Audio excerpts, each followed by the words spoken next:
Hello, it's Bailey, and I'm here to wrap up my November reading.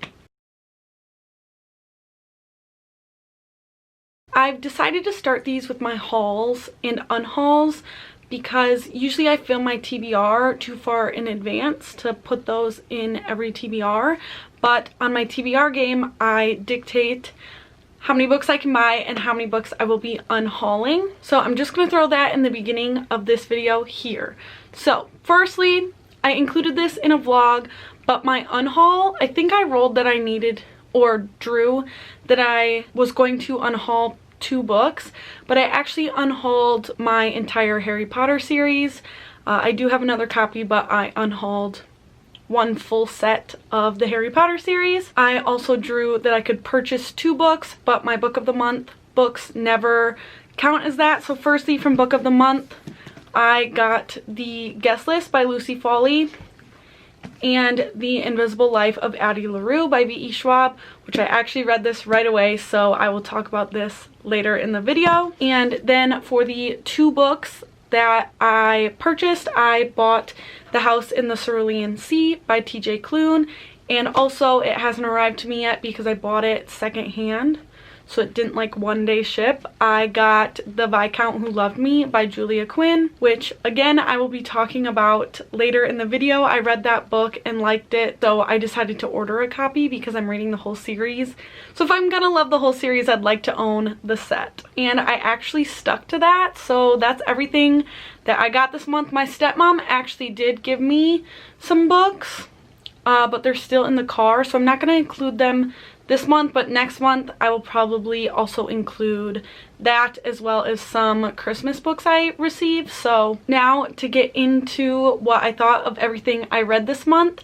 This wrap up might seem kind of confusing because, at least to me, I won't be holding up books because I read probably more ebooks in a month than I ever have. I was using my Kindle so much and taking advantage of my library, and I am feeling now like I really just want to hold a book in my hands. But I have a lot of physical books on my December TBR. So I'm gonna jump right in to listing these, as I always do, from my least favorite all the way to my favorite book of the month. I did read 13 books this month, which is wonderful, but I didn't stick to my TBR game, which if you haven't seen my December TBR, I did take a punishment because I went off track. So my least favorite book of the month was actually what I just finished, like just less than an hour ago to film this video, and it was Every Last Secret by A.R. Torr. And I actually got this book for free because if you are an Amazon Prime member, they send out like a list of books every month that you can get for free, like the publishers are promoting them that way. And I didn't know this until one of my friends here on YouTube pointed it out to me, and Ashley from Ashley's Reads or Of Fiction and Fantasy, she's the one who told me, and she sent us the link this month saying, you know, don't forget to get your free book. And I think most of us in our group chat chose this book, but I think I'm the only one who read it so far. So I did just have to message today and say like, hey guys, I know we all acquired this, but I gave this book 2 stars. And basically it wasn't I didn't have a terrible time, but it's just a pretty predictable thriller. It is following like 2 wealthy couples, and there's an affair involved, and then just a lot of like sabotaging and framing, and it was basic. And so to me, if you've read, you know, thrillers for a while or quite a few thrillers, it just wasn't all that new.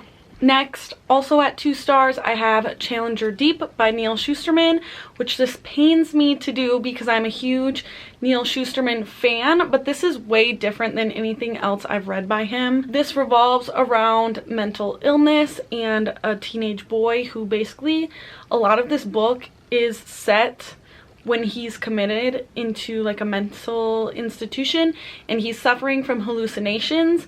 And really, it just didn't flow for me. The parts with the hallucinations were confusing, and then you jump back and it just felt really disjointed. Like in my notes that I left so that I could give a review, I basically was just like, I was confused. It just didn't flow. Then at 2.5 stars, I have One by One by Ruth Ware, which again kind of makes me sad because I was anticipating this book as well. But again, this is a thriller that was just a little too predictable, even though I didn't actually guess the ending, because in my mind I was like, it can't be that easy. So, you know, you're creating scenarios in your head, and unfortunately my scenarios in my head I thought were a little better than where this actually went. If you don't know, it's a thriller, and it's following a company who is actually like choosing, like voting whether they should sell shares. So the main people in the company are at a ski resort, like doing some kind of like company meetings, and a storm comes through and they're stuck there, and then people start going missing and dying. And that's the general premise of this. I do love like the snowy vibes of this, and this is definitely a winter read. I wouldn't say to completely write this book off, it just wasn't my favorite thing. At 3 stars, which I struggle even with my rating with this, and even thinking about it now, I probably would consider this under One by One by Ruth Ware, like 1 spot lower.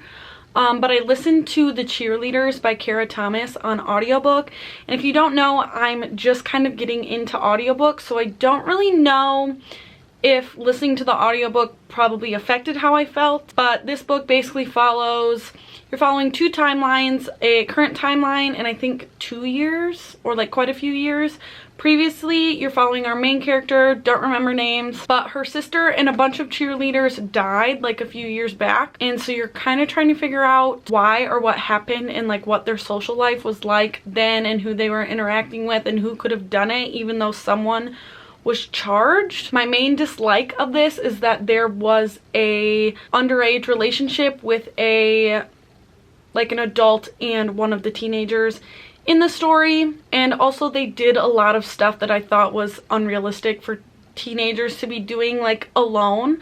Like, you know, when young people are investigating something themselves, and you're just like, there's no way you could do that on your own. Like, that happened a couple times in this book. Then I actually have, also at 3 stars, The Invisible Life of Addie LaRue by V.E. Schwab.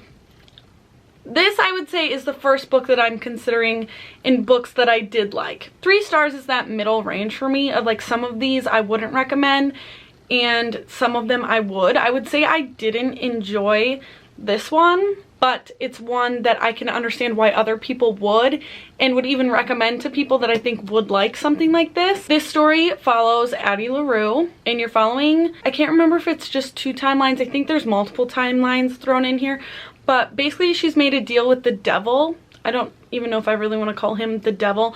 She's made a deal with someone that she will live forever, but she will never be remembered. So basically, if you're in an interaction with her, as soon as you are, you know, out of eyesight, they don't remember her. So you could be like having a conversation 2 minutes, they go to the bathroom, come back, and they don't remember her or why she's there.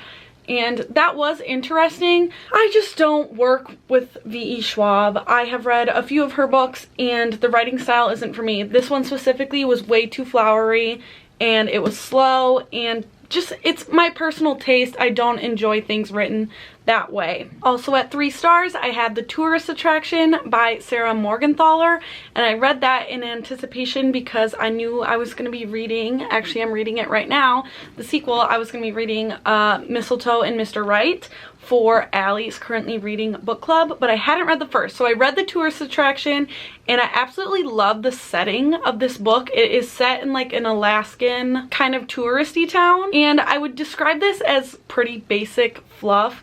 It is a fade to black romance, which basically means there is no like on-page sexy times in this book. It is like fade to black. It goes there, but you don't read it. And I absolutely loved the animals in this book. The main male character had a dog that was like his baby, and I'm like, relatable, my dog is my baby. And so I love the dog, and there was also moose in this book in like multiple ways, and yeah, I love that aspect. But again, like, just a fluffy romance isn't typically what I would go for, which is why this landed at 3 stars. But obviously I wanted to continue with the second one, and I have fond memories of the book. Our main female character is visiting the town like on vacation, but she has a friend who is kind of more involved in the town, and the male love interest, I don't remember names at this point, but he accidentally owns a restaurant in town that is super busy all the time. Like, he's kind of a grumpy owner and like rude to customers, but for some reason like they have super good reviews and it's packed every day, and it's just them like getting to know each other, and you know, she's only going to be there for a limited amount of time and that kind of thing. But I loved the setting of this book. Now we're up to my 4-star ratings, and I actually reread Nimona by Noelle Stevenson, and I enjoyed it this time again. I stuck with my original 4-star rating, but this is a graphic novel. I really love the art style in this. This is kind of the art style, but you're following our main character Nimona, who basically there is a like villain and a hero in this story, and she basically forces herself upon the villain to be his sidekick, and she is overeager and kind of gets in the way sometimes, but she has an ability which is to shapeshift, but nobody really knows how she ended up with that ability. And yeah, Kobe, no barking. And yeah, this is honestly just a really cute story, and I had forgotten about it, so I'm glad I reread it and it's fresh in my mind again, because I do see it on my shelves all the time. Also at 4 stars, I have One of Us is Lying by Karen M. McManus, and this follows a group of high schoolers who all get detention, and then at detention, a student actually ends up dying. And basically the whole group is getting accused of like what happened, and you're following like a bunch of secrets that they all have. And I love this more than I was expecting. This book has been pretty hyped, but I really did enjoy it. And even though I thought the ending ended up a little predictable, I was having fun throughout, like thinking of theories in my mind. And as you go, there is a lot of things that come up that it is like, ooh, that's suspicious, or maybe it's this thing, maybe it's that thing. So the journey of reading it was more enjoyable than the actual payout in the end. The only reason I gave this 4 stars is there was too much filler at the end of the book once it was already like resolved. Then at a what I would call like a tied position, and also because they're from the same series, I would put The Duke and I by Julia Quinn, and also The Viscount Who Loved Me, which is the other book that hasn't arrived to me yet that I ordered. I'm gonna talk about The Duke and I first just because it's the first in the series, but this one is kind of a fake dating situation, and also it is her brother's best friend. And what I loved about this is just the introduction into the series and into the world. I absolutely love the Bridgerton family, and so just meeting them in this book I loved. Unfortunately, I don't love this romance. This book does have questionable consent, so, and actually it is the female who takes advantage of the male character in this book. So as much as I loved the introduction into the world, I think that plotline ruined the book for me, because everything after that kind of was a consequence of that scene. So unfortunately, this isn't my favorite book in the series, but I have continued and they've gotten better. So then the Viscount Who Loved Me is about the eldest Bridgerton sibling, which is Anthony. And this book went into more about when their father passed away, because you learn in the first book that the father's has passed away and isn't in the story, but Anthony's story really talks about when that happened and how that affected his role in the household. In the time, he basically became, you know, the head of the household, and so he has an image to uphold, and he has, you know, taken care of his siblings and his mom. And I thought his story was very interesting, and he had this thing in his mind that he would not live past the age that his father died at. And Julia Quinn, even in like the footnote at the end, like the acknowledgements, not really acknowledgements, but at the end there was a snippet about how a lot of males have that, where they think that they won't live past when their father died. And so I loved that aspect of the book. He didn't want to fall in love because he didn't want to put a wife through what his mother went through, losing you know, his father. And I love that. And the romance in this one was really cute as well. Basically, because he doesn't want to fall in love, he basically says, like, who is the most desirable girl of the season? I'm just gonna pick her. Like, she will be my wife. She will know that, you know, this isn't a marriage of love, this is a marriage of duty.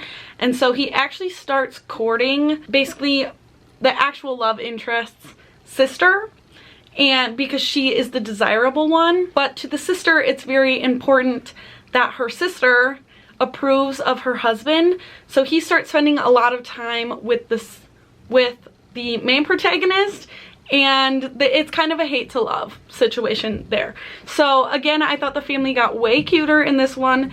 There was a game of what they call Pall Mall, what I would call like croquet. That was the funnest time in this book, and this to me definitely solidified that I was gonna love this series and enjoy continuing on. So then at 4.25 stars, I actually have the third book in the series, which is An Offer from a Gentleman, and this one is actually a Cinderella retelling, and we are following Benedict. This is by far my favorite couple so far. I think Benedict is a little softer than Simon in the first book and Anthony in the second book. It is kind of a thing of the times that the men were very domineering, but Benedict struck me as more protective.